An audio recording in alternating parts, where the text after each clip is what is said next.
I right in thinking that it's more about like the process of the art that is therapeutic as opposed to like the content? Yes, exactly. Is that accurate? Okay. Yes. So we're not using the art to figure something out. We're using the art to heal from something and like using that journey and process as a mode of therapy, which for many people is a lot easier than just talking to someone, especially someone that they don't know. Mm-hmm.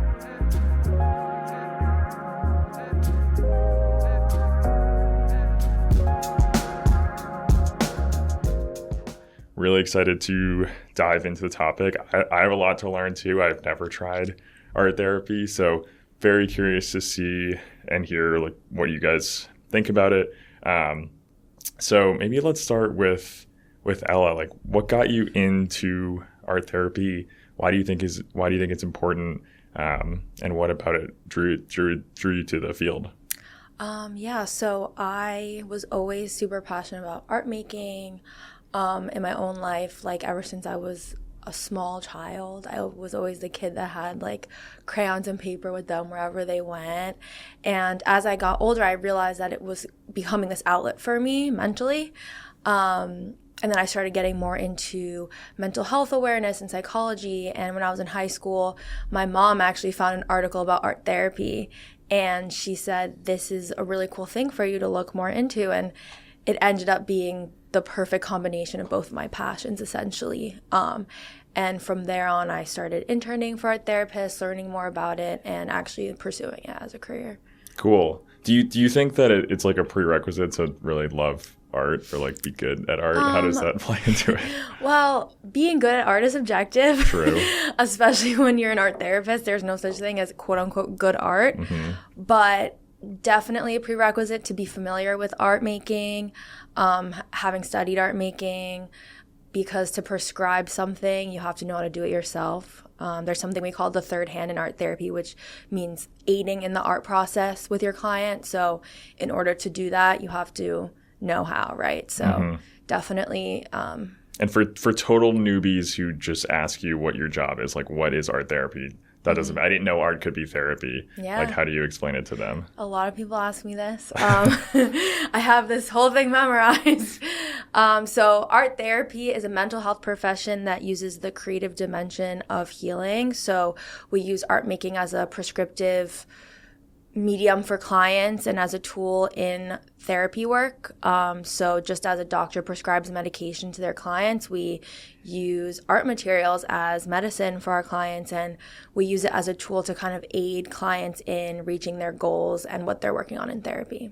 Very cool. And what kind of clients or like progress are you hoping, or outcomes you're hoping to reach, improvements hoping to make? Like what are kind of the mechanisms in which art can be helpful for that? I think just spreading awareness on the neurological and neuroscience impacts of art therapy. A lot of people don't, I think, see it as important as other modes of therapy, I guess you could say. But there's a lot of scientific research that has been done on how different art materials impact the brain. So I think progressing that area of research could be really helpful for the field, and also just raising awareness about that. Cool. Yeah, no, it's such a different, we talk a lot about talk therapy on Under the Hood Talk. So that's another reason why I was really excited to dive into this field. And thank you for the overview and the walkthrough. It's helpful framing on just like the absolute basics. Stefan, I'm curious tell us more about FrameShare. I guess before diving into that, why was art therapy interesting to you? What drew you to the field in the first place? Yeah, so it was a couple different things. I would start with the beginning of my life, which was with my mother, and my parents actually met as actors. They were stage actors here in New York City. That was their profession beforehand. They did that for a while. My dad went to law school after that, and they were successful. They, were doing a lot of stage at LaGuardia University in New York, in Queens, in Long Island City. And he then became a lawyer. My mom did a couple other things, but then went back to school herself to become a therapist. So she's primarily a talk therapist, but because she has that background in acting, she does incorporate a lot of play therapy, drama therapy. They're both very creative people. So I knew a little bit about the expressive art therapies, which also includes poetry therapy and dance therapy, music therapy. I think there's 5 big ones, but there's, countless other ways to have therapy. So I knew about it kind of in the back of my head for a long time. And then it was actually a close friend from high school. He was co-captain on the track team here in New York. He went to Vassar undergrad and then got his MFA, so his arts degree at Yale University. Right after he graduated, started taking some courses at George Washington University in art therapy. And we've just been close forever. He told me what he was doing.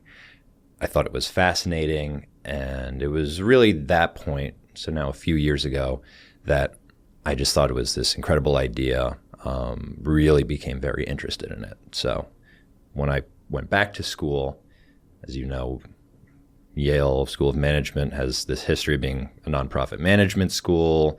A lot of the coursework is very social good oriented. That was kind of my project throughout, was helping him with this idea he had, continuing to research, okay, how many art therapists are there? What do they do? Just really from an outside perspective, learning more about it. And it was through, now at this point, over 100 conversations one-on-one with art therapists that I started to learn everything I know about the field, but also started to notice that there was really no digital platform for art therapy. And of course, art therapy is really always more fun in person. It's that tactile, that sensory experience that makes it so engaging and compelling. But there are the realities of life that, sometimes people move for jobs, people get sick, there are immunocompromised people that just can't do it in person. So it was kind of this recognition that, art therapy is this growing field. One stat that I think might be useful for the crowd is, I think it was only something like 15 years ago, there were 6 states that had licensure protections for art therapists. And now it's up to 20. And what are licensure protections? So to say, well, Ella, would you want to chime in on licensure protections? Go for it. You got it. Well, correct me if I'm wrong. To say that you practice art therapy in the same way that to say you're a therapist, you need to go to school, grad school, and then become board certified. So it's a lot of work. I mean, how many hours to get board certified? That's a great question. It's a lot, I remember. I'm personally not doing that right now, so I can't remember exactly, but it's definitely, it's definitely a lot. So the point being, it just takes so much time to be an art therapist. And to do it legally now in almost half the U.S. states, you have to go through all of those processes to ensure that, you actually can deliver care. This is very serious stuff. So, And that reminds me, because you were talking about the misconceptions of, like, that doesn't align with what you were saying, as some people can say it's not as important as talk therapy, but there's all this work and expertise. So what are the common misconceptions about art therapy and art therapists that you think would be helpful to break down? Yes, there are many. Well, to first of all, go off of what Stefan said, it used to be any therapist that would also do art with their clients would say they're doing art therapy. Not being aware that it could be harmful to certain populations depending on what modes and mediums you're using and what kinds of diagnoses and mental health struggles the client is experiencing at the time. So that has been progress made. However, there are also barriers within states. Every state has different regulations, so it is really hard for art therapists to move around the country. In one state, you might be able to get insurance reimbursement as an art therapist. Here in New York, we don't have that yet. and it's a separate licensure from just mental health counseling. So that always gets a little murky. So that's like one thing that I think is really important to know. And then in terms of misconceptions, I would say we're not looking at drawings and saying what it means or what someone is trying to tell you. Like there isn't some sort of sorcery happening. There are definitely aspects of artwork that can give you insights into someone's experience, but I will never ever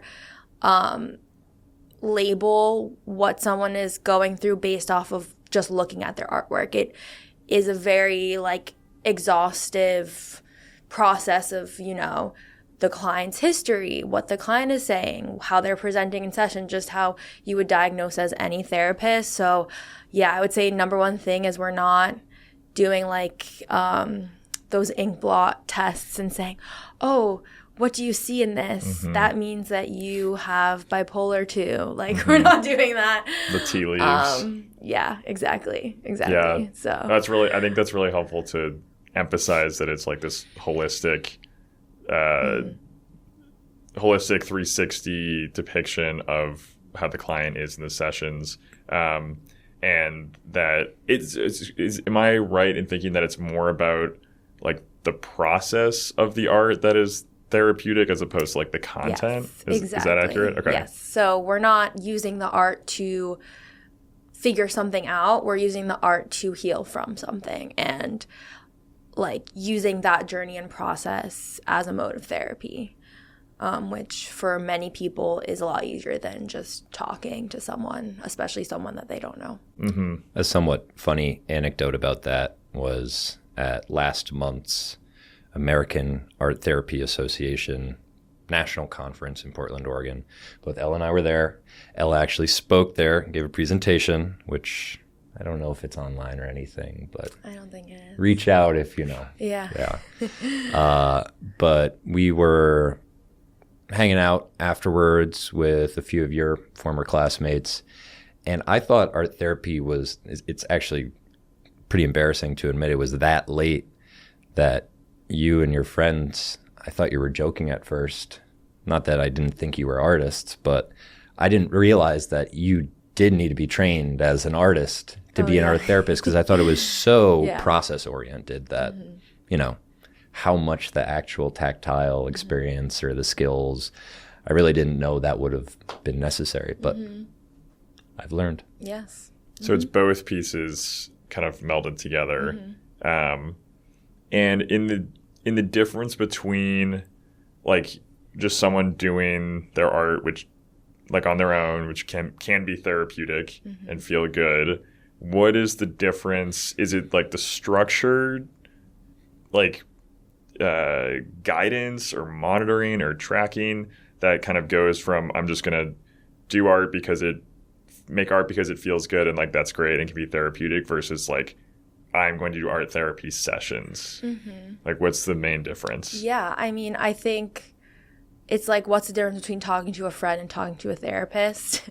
The therapist has training in psychology, right? So like I can understand how certain processes will allow the client to arrive at certain points in their healing experience. And while I'm not telling them what to think or what to do or telling them what they think, I am guiding them through arriving somewhere. Where that isn't necessarily known at the beginning, but I think a lot of that has to do with the process of the artwork after the artwork is completed, and kind of bringing awareness to that with the client. Sometimes that doesn't happen. Sometimes it is really just like the sensory, tactile, kinesthetic experience that can be healing, but a lot of times it's also processing cognitively and symbolically what is happening in the artwork, what it felt like, and what insights can be gained from that. Gotcha. And Stefan, I know you mentioned you've talked to tons and tons of art therapists in pursuit of like what are the pain points. I know specifically looking at like where can technology help in as a supporter. Yeah. What are some of the pain points you've heard, and how can technology help support? So I'll start with a very direct one right now, which is currently, when I did all these interviews and continue to do them, I just kept hearing how, especially around COVID, art therapists would do things like drop off art making materials in front of someone's house, and then they would have to do it on Zoom. But of course, art therapists are trained to observe the creative process. So you draw off camera and then you'd hold it up, or they would try to have multiple cameras set up, or, there would be too many options, too many tools. People were using professional tools like Photoshop and Canva, and then getting that on another screen on a Zoom. It was just all these solutions kind of cobbled together to try and recreate art therapy in person when whatever the situation is required that you needed to be remote. So directly what we're trying to solve is just making that experience better. Again, it will never replace in-person care, but we're just trying to close that gap. So the tools are satisfying, you have collage materials that are easy to pull in and out. There's the sensory piece. It has nice audio. It's a very pleasant experience.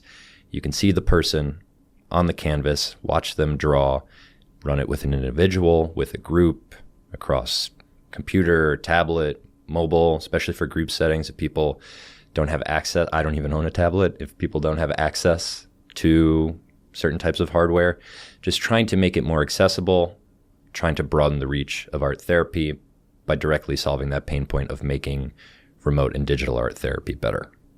So that's a very direct one. More broadly, something that we've been continuing to pursue, since this is a HIPAA-compliant platform and there's security in place, it does store each brushstroke. So a lot of what it does that could be useful is storing a client's artwork in one place. You store all your notes. It is also kind of an EHR platform, electronic health record platform. So everything is kind of maintained there in a way that technology can do better. But because we're storing those brushstrokes, we can also start to tease out maybe some things that the human eye might miss. So maybe it's months apart. A client draws something very similar to something that was 6 months ago, and then they were in a very specific type of mood. Starting to identify and link those two sessions to uncover new insights. We can show you which colors they used, which tools were being used, who did what and when, especially if it's in a group. Heat maps of where they drew on the canvas.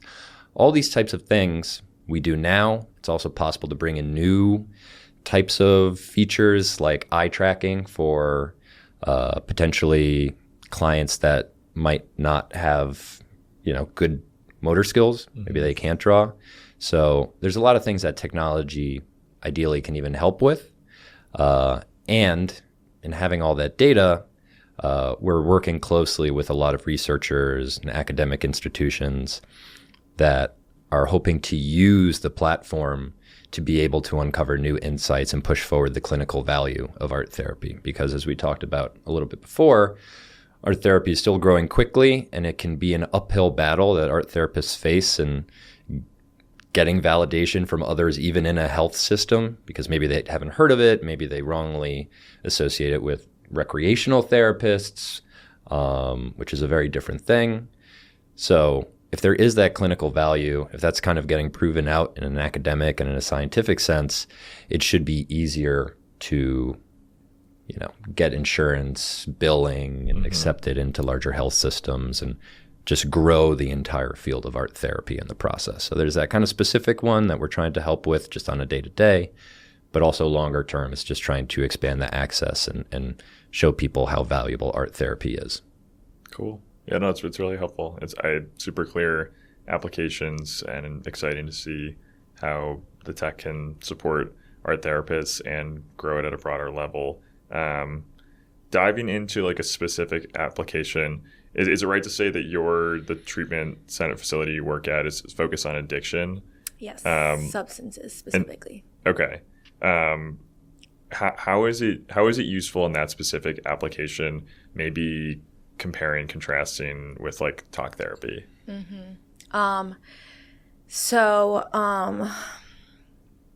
one thing I actually skipped over that I want to mention from your question before, which Stefan kind of touched on, was how having the perspective of an art therapist, which also relates to like addictions treatment, is having someone who's trained to notice certain patterns of art making.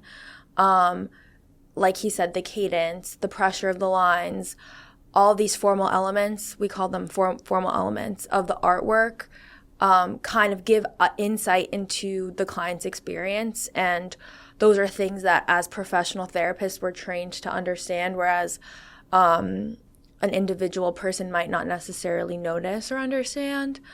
And there's something called the expressive therapies continuum, which describes how different materials move through the brain from the reptilian bottom brain through the limbic system to the prefrontal cortex, so the more cognitive thinking brain. And so being trained and understanding how these materials work through the brain in that way can be really beneficial for clients depending on what they're trying to target. And the therapist knows how to target those areas very specifically. And with substance abuse and addiction pathway, like where does the creative outlet of making art fit into that? Like, I mean, maybe it's not this concrete. I'm trying to simplify something that can't really be simplified. But is it the process? Is it distraction? Is it an outlet for stress and anxiety? Is it unblocking something from the past? Like, or maybe a bunch of different things? Yeah, no, that's a good question, and I do have an answer. I've done a lot of research on this topic, so I love to talk about it. But essentially with addictions and art therapy, just in a general sense, art therapy is incredibly beneficial for clients that have experienced trauma. So memories are stored pre-verbally in the brain during a traumatic experience. So uncovering this content of thought through imagery and the creative process is really helpful in processing those traumatic experiences and kind of working through the impact of those experiences. And often addiction does go hand in hand with trauma. So there's a bidirectional relationship between trauma and addiction. So having that kind of, I guess, what's the word I'm looking for? Like it's just, art therapy is very beneficial for trauma, so that inherently is also beneficial for addiction. And then on top of that, art therapy is really helpful in separation of the person from the mental health experience through creating something outside of yourself. So rather than going directly from your brain to communicating verbally, you are creating something that you can describe separate from you and de-identify from it. And I think with addictions, that is incredibly impactful because there's so much shame and guilt that comes with addiction, which then perpetuates a lot of substance use. So being able to separate yourself from the addiction and describe the experience without feeling so attached to it brings a lot up for clients. That's super clear and really helpful to understand that, particularly with trauma, language is so imprecise, especially like labeling the right word for something that might not be easily captured in a way that you can communicate. And then it's like double complicated because it has to be received accurately by the listener, which is another place where it can get muddied. And then it's a really cool concept to think about how, like in a talk therapy setting, you're just transferring one-to-one and like identifying with the communications that you're sharing and like, I am this, or I feel this, or I'm experiencing this. And there isn't the intermediary medium to capture that place. Exactly. So I could see how it's really helpful to have like a be more open in this third place. Exactly. That's not like this is me. And then it leads to more emotional expression and vulnerability with clients. You're just letting them create, and then what comes out of that is completely up to the client. A lot of times I won't even say anything and they'll start talking about something. So there's a lot of emotional expression that comes with creativity, as well as just like the way that addiction and trauma impacts the physical parts of your body. It like bridges that gap between mind and body, and something that is so physical, of course the treatment would be physical as well. So I think it has to go beyond just verbal communication. Very cool. And Stefan, I know you have a lot of hopes and dreams where the field where it can go in the future with a lot more eyeballs, funding, tooling, in support of the art therapists. Where's kind of a more ideal future? What does it look like if everything goes right? Well, I would actually suggest that's more a question for Ella, because we are trying to be exceptionally humble about our backgrounds. You know, I was working in climate before school, during school. My co-founders have taken a total of 1 semester of art therapy coursework. Stefan, our CTO, is a neuroscience PhD, but he was working with the brain-eye connection in primates at Rockefeller University. So we don't have this mass amounts of experience to the point where I would even feel comfortable saying where it should go. Our role is just listening and then building the tools that art therapists want. And I really think it's as simple as that. And we see the research as a big piece of that, of course, but even on a more minute level, you know, adding sand trays and Zentangles, a lot of these different modalities that are very specific sometimes that different groups really appreciate. That's mostly what we concern ourselves with on a sort of day to day. So yeah, maybe I'll hand it over to Ella. Do you want to ask it again, Henry? Yeah, I guess just hopes and dreams for the field, with you had a magic wand and could make some improvements. I guess my biggest dream and my biggest hope would be that everyone receives art therapy treatment when they're in mental health treatment. That's asking for a lot, but I think that just goes back to like accessible, high quality mental health care at large. And many people can't even afford talk therapy. So definitely, I guess, working on making it accessible, which providing it virtually does as well. So I feel like that makes a lot of sense. But yeah, I think just it being recognized as just as important, if not, I would personally argue more important than talk therapy, more impactful, more transformative. So that's just my opinion. No, I totally agree. And I think a big piece of Under the Hood Talk is bringing on all these different lanes and avenues for where people can go in pursuit of working on themselves, their mental health. And I'm so glad we're able to highlight art therapy.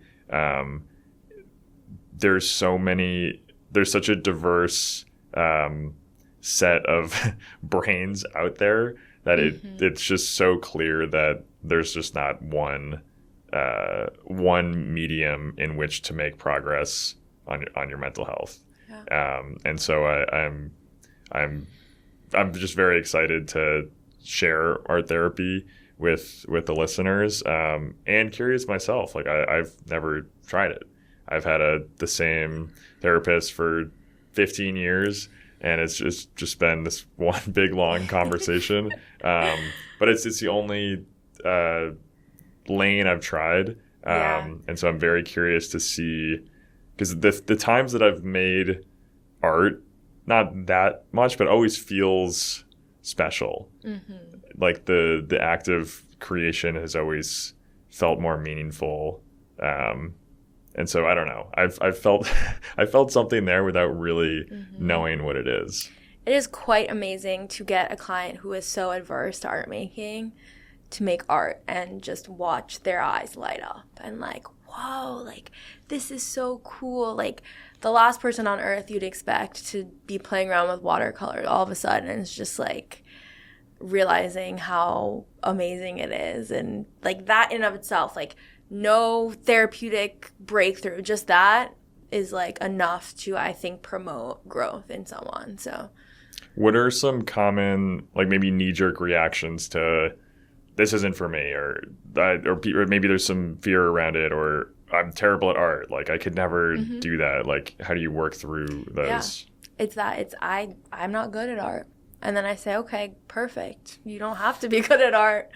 I, as a therapist, have to know about art, but the client doesn't have to know about art, and they don't have to be good at it. I don't have to be good at art, but yeah, so I'm not good at art. I don't know how to do art. That's silly. I had one client, he was like probably like in his 50s, man, was like, my kindergarten daughter would be doing something like this. We're not in kindergarten. And I said, okay, well, why don't you just see what happens if you do it? Or do you know about the neuroscience behind what happens when you engage in art making? So things like that can help. But yeah, just kind of like scaffolding it in a way that kind of gets them to dip their toe. That's helpful. I had heard from all of my interviews, talked to an art therapist who was associated with one of the hospital systems here in New York City. And I think it was mandated sometimes that certain clients would have to go and attend these art therapy sessions. She said all walks of life. Mm-hmm. It may have been addiction, if I remember correctly. And yeah, that was almost always at least one person had that reaction. Mm-hmm. But she was very proud of how by the end of these sessions, one session, they would all come around. Exactly. They always do. And it becomes their favorite group. So that's pretty awesome. And I that's kind of the example I was thinking of in my head. I'm thinking about someone like my dad hearing about art therapy, and he has this very solid narrative of terrible at art, I'm not creative, I can't sing, can't draw, and kind of extending it to the rest of the family. It's like, we all suck at art, we're thinkers, we're not artists, and maybe your mom's good at art, but I can't do it. And so I can imagine if he listens to this, he should try it. But that's a narrative. What's so wrong with doing something a kindergartner would do, right? Like that's kind of, I think people are so scared of like getting in touch with their inner child. They're like, oh, I'm too old for that. But so what? Like you're doing something that you would do when you were little. Like that's kind of the point. And what was I going to say? There's something it's a little vulnerable too, right? Because it's like, I'm not good at this. It could be messy. It could look silly. Maybe there's preconceived judgment around like this is not serious, or I don't believe in it. I don't understand it. So, I mean, similar with other therapeutic avenues, like there's totally can be apprehension. And so I think, a conversation about art therapy is a good top of the funnel. What is it? Legitimizing it for new listeners is one way to do it. But in terms of like thinking about it as like a marketing, there's like the access problem, there's a marketing problem in terms of reaching new people. And I specifically want to dive in on the gender gap. Like I know that therapists broadly are generally female identifying, and then my guess is art therapy is even further skewed. There's very few men in the field. Another guess would be that there's probably fewer male clients. I'm purely guessing just on like what I think the friction would be in joining, but curious, do you see that? Is that a pattern, and what are some potential strategies to mitigate? Yeah, I think Stefan was one of like how many men that were at the American Art Therapy conference. Yeah, well, people were saying that was the most they had seen at that conference, but it still must have been at most 10, 15%. Yeah. Something like that. Yeah, very female dominated. My entire graduating class of my master's program were all female. Wow. So I think therapy is already pretty female dominated. I would say because of the it's just not, it's a social norm that men don't, aren't as emotionally expressive, right? So why would you pursue something that kind of dives into that part of you?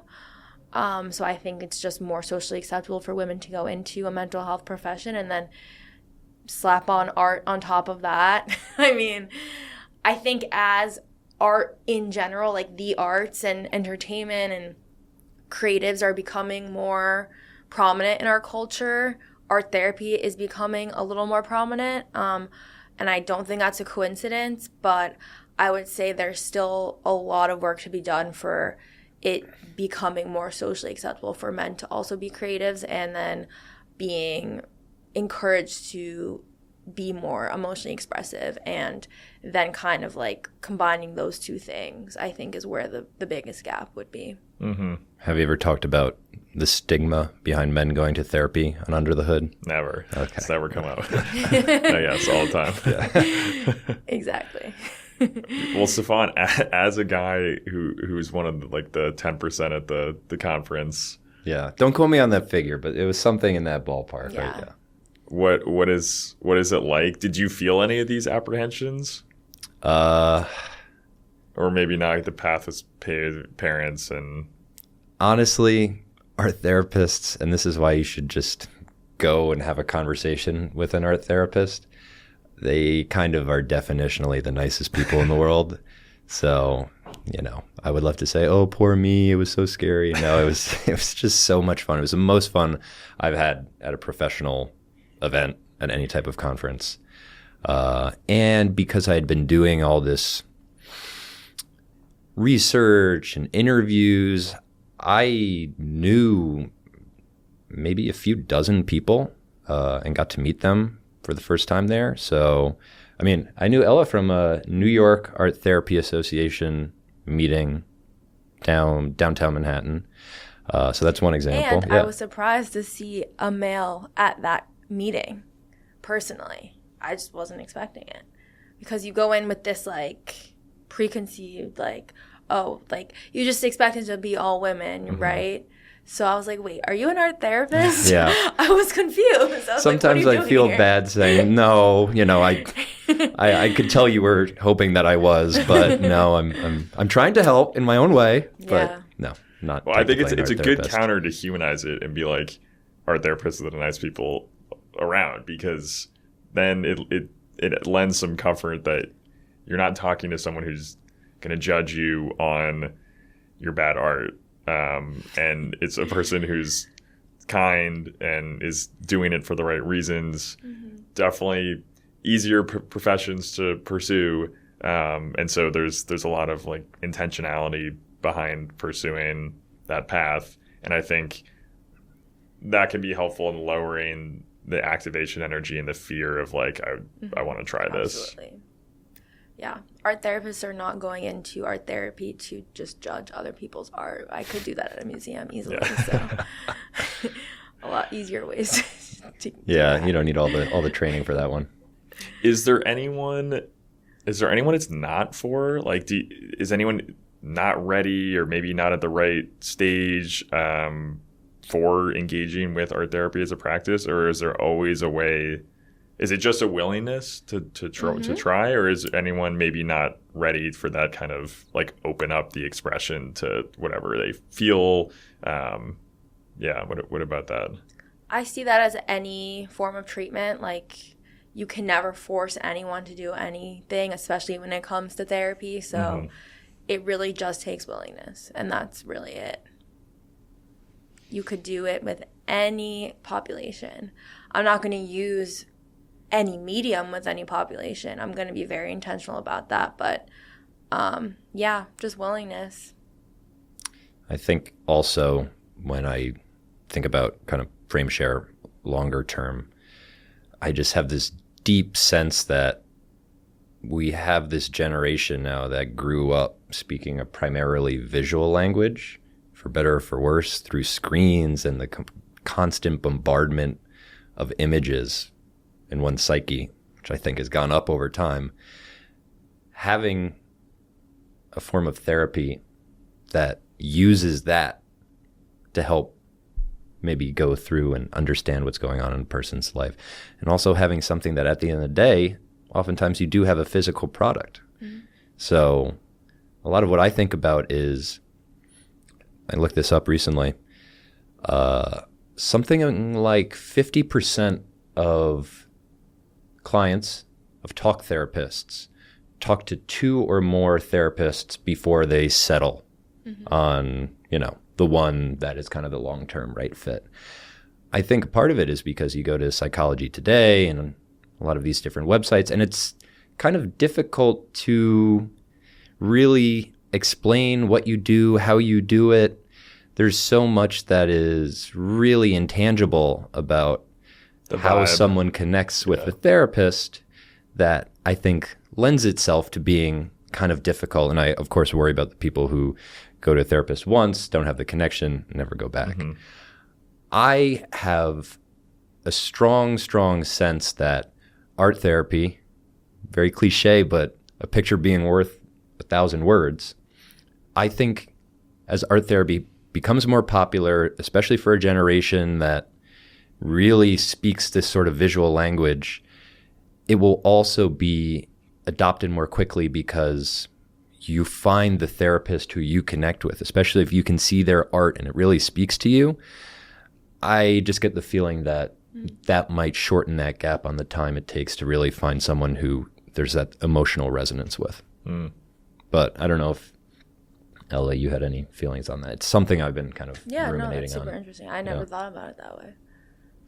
And you mentioned something that I also hadn't thought of, which was the product of the art. Mm-hmm. What do clients do with it? Like, do you throw it out? Do you make a portfolio? I mean, if they want to throw it out, they can by all means throw it out. I encourage them to keep it. It depends what the product is, right? Like, if it's supposed to be something that will help them to look back on, like coping skills cards or a comic book that they made about something they experienced, like, of course, definitely encourage them to keep it. That is also something for addictions treatment. We refer to it as alchemy, being like a creator adding to the world in a way, through that like more existential lens of therapy.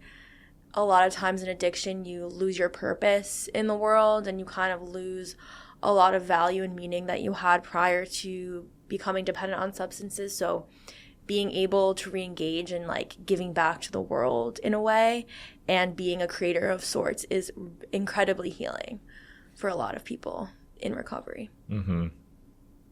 With recovery specifically, is art therapy, do you see it as it's probably all of these, like an intervention or like a maintenance or like a continuum? Like, do you graduate? Do you finish? Do you stop? How does a treatment plan look like in incorporating art therapy into that treatment? Mm-hmm. So treatment planning as an art therapist is the same as any therapist. You're just adding in the layer of what art materials you're going to use with the client. And the length of treatment is dependent on the setting. If it's, for example, I've worked in short-term detox and rehabilitation. They're only there for 30 days. I've worked in outpatient, residential. So it all depends on length of stay. Is it outpatient? Is it inpatient? How long can we work together? And what are realistic goals to set? And why are they in treatment? And you just go from there. Cool. And Stefan, digitally, I've been thinking about like access becomes easier, right? And ideally, and with therapy sessions, like the art and creation is structured in those sessions. Is there a place for like free play, continuous access where people make art in like an unstructured way? And I guess, Ella, the same question to you is like, where does unstructured art making live also in the therapeutic journey? Mm-hmm. So I'll go first because I'll probably be wrong and then Ella can correct me. It was actually, so a big shout out to both NYU Law School and Fordham Law School who are giving us free legal help. The NYU team has kind of been focused on questions like that around HIPAA compliance, COPA compliance, all these types of compliance that coming from climate, I was not super, super well versed in. But they're helping us all with that. And part of the question that I had to them too is like, okay, if we market ourselves as this sort of art therapy platform, is there any concern about non-art therapists using it or just people and their friends using it to do art as therapy or even maybe just make a project, unwind, community wellness? So the answer seems to be yes, that there's no problem. So no problem. There's no problem. So very much I hope I do that. That was kind of my introduction to art therapy also, was just art as therapy. So I think it should be a part of everyone's life. And then to add a little bit to that, this may be considered more structured than unstructured, but I actually just talked to a therapist today who said with her adult clients, oftentimes they prefer to do a lot of talking. This could just be her. They prefer to do a lot of talking in the session, in the group together. So what she does is kind of give them homework. So they have this intervention prescribed, modalities are there. They go and do it. And then during the group session, when they meet together, they talk about the artwork together and, go through it and unpack whatever those emotions are. Again, so that might be both structured and unstructured. Yeah. But yeah, if art therapists are anything, it's creative and there's, I don't know, there seems to be multiple ways to do many things in the field. Yeah. There's definitely like space for both, and finding that balance is really important, especially if you get a client that is more cognitive, prefers to talk. I would probably lean more towards unstructured just to get them out of that space, using the sensory and kinesthetic level of the ETC, which is basically like the lowest level. Brings you back down to that bottom brain. So that's like the brain that processes sensory and things like that. That brings you out of cognitive. So that's more playful. That would be like scribbling, being messy, being okay with being messy, and kind of seeing where that leads, because I think that for people that are stuck in that cognitive space, it's really beneficial to kind of bring them back down to that meditative state. And for the homework piece, I guess that's probably a case-by-case basis, if at all. What does that look like? Is like a practice plan, like, hey, it would be great if you could try this every day or like twice a day? Like how does homework or making art either just for fun outside of a therapy setting fit into like therapy goals? Not sure I've ever prescribed homework, but yeah, I've worked with a lot of adolescents, and once you say the word homework, they're not doing it. So try to steer clear from that. But I think like once you open up that creative space for someone, they want to keep engaging in it, and it is quite awesome to see someone carrying around their projects with them and continuing to work on it, even if it's not part of our plan, and then them coming back to me next session and being like, hey, like, look at what I added to this, and like processing it with them. I prefer to do art in session personally, just so I could like observe and kind of be a part of that with them. But yeah, definitely like case by case. Cool. And I think both of you mentioned groups. So how does it change doing art in a group dynamic? I can say very quickly on my end, no real difference for us.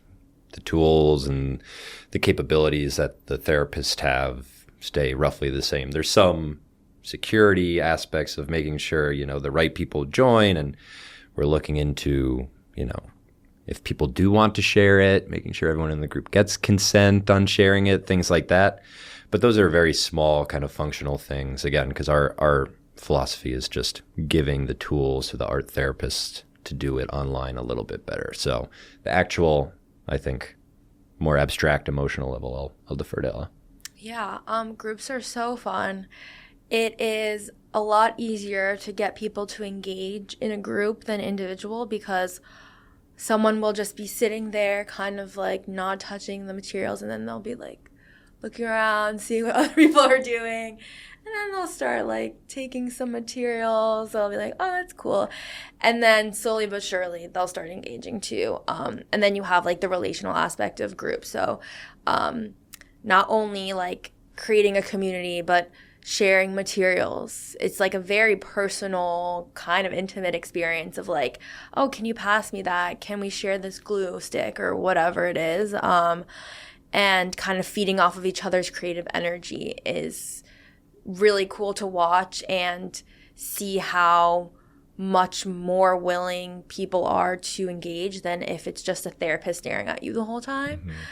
So definitely I think takes the pressure off of the clients. And especially in addictions treatment, a lot about like how group is really helpful for recovery and that relational aspect of being able to have that experience with others that are in recovery as well, and relating in that sense. So is there an element of like sharing or analysis like of here's what I made? Like I chose purple because I felt this and I drew that. Is that a component of like sharing once it's done, complete? Yeah, definitely. Almost every group I've ever ran, members share their artwork, and it is so cool to see them share it with their peers and then have their peers respond and be like, oh, I had a similar idea, or oh, I would have never thought about it that way, and kind of like getting conversation going through art making can really take the group somewhere. So, and this is kind of a random question, but do people work on art like from session to session? Like I dug this one up from 3 sessions ago. I want to add to it, to change it. Is there a continuous like, or maybe someone works on the same piece over and over and over again? What is that like? Yeah, I mean, I worked on the same project with the client for weeks, months. I've had a client finish something and then go back to it. There's something to be said about like fixing something that you've left behind. There's something to be said about being patient and working on something over time. Like there's so much metaphor and meaning behind anything that happens in art therapy, and every time you approach your project, it's with a new perspective week by week, and you can kind of take what you've learned in between that time to continue adding on to what you're creating with a new sense of understanding of what it is and what you want it to be. Cool. Is there something else we haven't covered? We've covered a lot and coming up on time, but I want to check in to see if there's other things uncovered. I think we have, 5-ish minutes. All your questions are really good. Yeah. Oh, thank you. Those are incredible. What about what you're working on right now, what you're excited about, where people can find you? So you can go to FrameShare.org, www.frameshare.org. Our website is constantly getting facelifts from the 2 people working on it who really aren't good at designing websites. But, we don't want to look too spiffy because we're not. This is a community-led project. But you can go to the website if you wanted to book a demo, whether or not you would actually even really incorporate it into your work. I just love getting feedback and meeting new people and continuing to do that research. Sign up for the newsletter. You can go on and play around with your friends. We're actually looking into some art education. So our co-founder, William Wheeler, who is a professor at Liverpool University in Suzhou, China right now, he'll actually be taking some people through an art education course on FrameShare. Community wellness as another type of application for it. But there's so many interesting things that we get to do now. Like I've been saying, once we got the HIPAA compliance done, all the compliance, all the legal things, and we built the system architecture, that's all the boring stuff. It's kind of out of the way. And now we get to do the fun things of all new bells and whistles, and looking into things like eye tracking, working in pressure, because especially on iPad, you can actually record the pressure. All these new features are just so fun. And it's, we have to be diligent about being focused, because it can be like a dog chasing traffic, going from one feature to the next, because you have these conversations with art therapists and you get so excited, and then you start attacking it the next day, and then you leave a bunch of projects unfinished. So it's a very exciting time. There's a million fun things. So if anyone's interested, just go to the website, sign up for the newsletter, and stay. And they can hop on there and just start drawing. Yeah. So there's always going to be some free version of FrameShare, because it is a mission-driven company. If my financial models are correct, I don't think that should be a concern. There will definitely be these larger enterprise deals of educational institutions or healthcare systems that subsidize the individual practitioners that might come on, once in a month, and someone got sick or there's traffic, just use it as a one-off. There's always going to be something there. So cool. Right now there's no paywall or anything. So come join us. Sweet. Yeah. Nice. What about you, Ella? You can find me as a primary clinician at Elevate Point, which is an addictions treatment facility in downtown Brooklyn. We just had our grand opening about, I want to say, 2-3 weeks ago. Oh, congrats. So our doors are open. If you have a loved one that is looking for treatment, or, you yourself, definitely come check us out. We have a bunch of different treatment tracks. We have IOP, OP, and PHP. Of course, art therapy. We have a yoga and trauma-informed therapist, couples and family therapists. So, exciting stuff. Amazing. Well, you guys have represented art therapy incredibly well. I'm so glad, so grateful that you're out there doing this work, and really excited to have learned all this about art therapy, and that we have a platform that we can share it to. Thank you both for coming on, answering all my questions, and sharing your expertise and all your work. Thanks to Ella for doing the hard work and dealing with the trauma and being the art therapist. And Henry, thank you for incredible questions and your dedication more largely to mental health. Appreciate that. Thank you. Yeah.